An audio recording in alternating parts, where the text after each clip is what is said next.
Hi and welcome to my channel. My name is Olivia. I'm also known as the Carnivore Ballerina, and today I will be talking about ingredients, toxic ingredients that you want to be avoiding in skincare, or I guess everyday products, skincare slash makeup slash body product. Yeah. I am just going to jump straight into it, but before I do, I just wanted to mention that I created this little skincare guide, and it has all this information and a lot more, including tips and reasons to figure out why you are getting breakouts, because if you're just changing your skincare routine but still getting breakups, there's a much bigger cause at hand. And to figure that out, you can go through this guide and hopefully find out what is causing that. Anyway, so that will be linked down below, and you can just access that for free. It's just a guide. But if you do want to work with me or support the channel, you can message me or use Clara and Fritz Tallow for 10% off using the code Ballerina. Yeah, that was worded wrong. Anyway, so products to avoid, which is probably most skincare products you'll find in any store. So when you are reading an ingredient label, most of them will have these, so you just might as well just go and buy a Clara and Fritz Tallow. Anyway, fragrances. Most fragrances are not derived from good sourcing, we'll just say that, and will be synthetic and are actually most of the common causes for skin irritation and allergies. And this even goes for if you wear perfume. I'm sorry to break it to you, but your perfume from Gucci or wherever it's coming from is a potential cause for a skin condition. Especially if you're spraying it on somewhere then getting exposed to the sun. Might be the cause for a skin condition. Can cause rashes, hives, all sorts of lovely, fun and beautiful things. Anyway, so fragrances, not only perfumes, but also found in the ingredients of your skincare product. You don't want any fragrances. Number 2 is parabens. Parabens are preservatives used to prevent the growth of bacteria and fungi in cosmetics and personal care products. So you can develop skin irritation or allergies in response to having the paraben exposure or using products with parabens. So preferably don't get a product with paraben, and that's where Clara and Fritz Tallow. Yeah. Anyway, the next thing is sodium lauryl sulfate, and this is also found in shampoos, conditioners, and basically all products. And one quick side note, if you are using a chemical, normal, regular brand shampoo and conditioner, that can also be a cause for your skin issues, because you're washing it and it I just realized that you can't hear me when I do this. You probably can, whatever. It's running down your face or the side of your face, so you could get forehead acne from that. Once again, make sure your shampoo and conditioner does not have fragrances that are synthetic. If it's like an essential oil, you're probably fine. So, sodium lauryl sulfates, these surfactants, okay, whatever. You get the point, are commonly used in cleansers, shampoos, and body washes to create the foam or the lather effect. Do we need that? It's satisfying, yes, but at the cost of nice skin? No.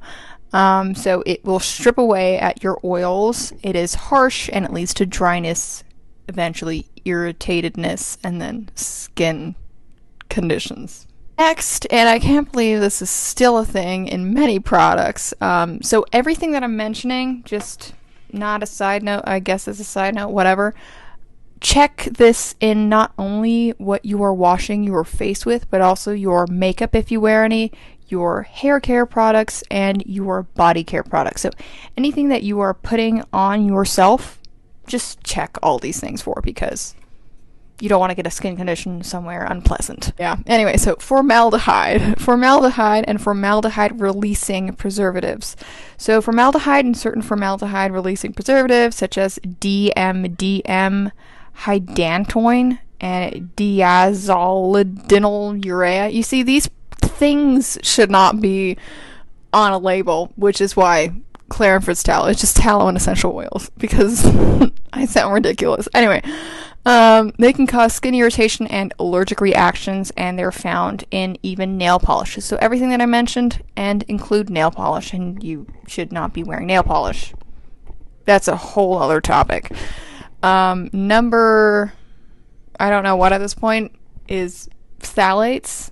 I hope I'm saying that right. Once again, if you can't pronounce it, don't use it. These are chemicals used as plasticizers in cosmetic and skincare products. They are endocrine disruptors and can cause skin irritation and many other adverse effects apart from just skin, physical skin stuff. So you can use your imagination with that one. Another one is if they have petroleum jelly. I think that's very self-explanatory. These products are just ruining my speech. Anyway, petroleum. You can put 2 and 2 together. Next off is retinoids. Retinoids, including retinol and retinol palmitate, are derivatives of vitamin A commonly used in anti-aging and acne treatments. They can be effective. Like I mentioned in another video, I had tried retinol and it was like one of the only products that kind of helped for the span of 2 weeks until it didn't.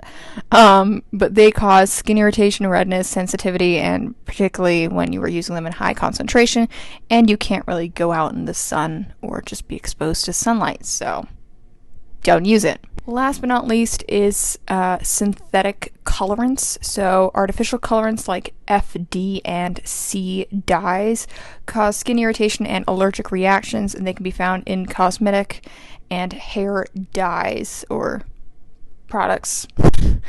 Chemical sunscreens as well. So most sun creams. I'm turning British here. Sunscreens have that sounds wrong now. Just avoid, if you are not eating bad food or have a bad diet, don't wear sunscreen. And that's a whole other topic, but I haven't worn sunscreen since I was like 10. Okay? Just, what's the point? We've survived this long. We did better without sunscreen.